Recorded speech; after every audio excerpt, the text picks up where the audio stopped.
গত বছর আমরা গেছিলাম ঘাটশিলায় ঘুরতে। তো সেখান থেকে আমরা পাহাড় ট্রেকিং করতে গেছিলাম। তো আমাদের বলা হয়েছিল 256 কিলোমিটার হেঁটে পাহাড়ের উপর উঠতে হবে। তো আমার যেহেতু কোমরে অপারেশন, সবাই আমাকে বারণ করেছিল বাড়িতে যে তুই পারবি না, কষ্ট হবে। কিন্তু আমি যখন শুনলাম যে ভোলে বাবার মন্দির আছে, আমার ভালোবাসা আমার ভোলে বাবার মন্দির আছে ওই পাহাড়ের চূড়ার একদম শেষ প্রান্তে, তো তখন আমি আর সেই লোভটা সামলাতে পারলাম না, আমি উঠেই পড়লাম। হ্যাঁ, একটু কষ্ট হয়েছে, কিন্তু বাট ভোলে বাবাকে দেখার পর আমার সমস্ত কষ্ট যেন ম্যাজিকের মতন ছুমন্তর হয়ে গেছিলো।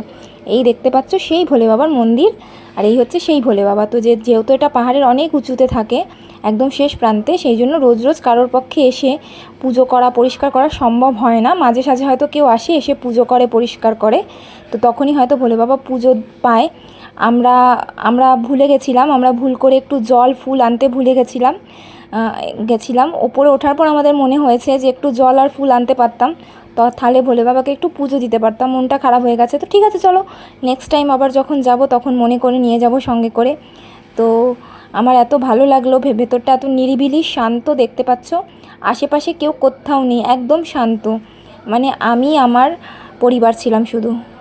আর তোমাদের এই ভিডিওটা কেমন লাগলো তোমরা আমাকে জানিও। আবার কোনো নেক্সট ভিডিও নিয়ে তোমাদের কাছে আসবো। টাটা।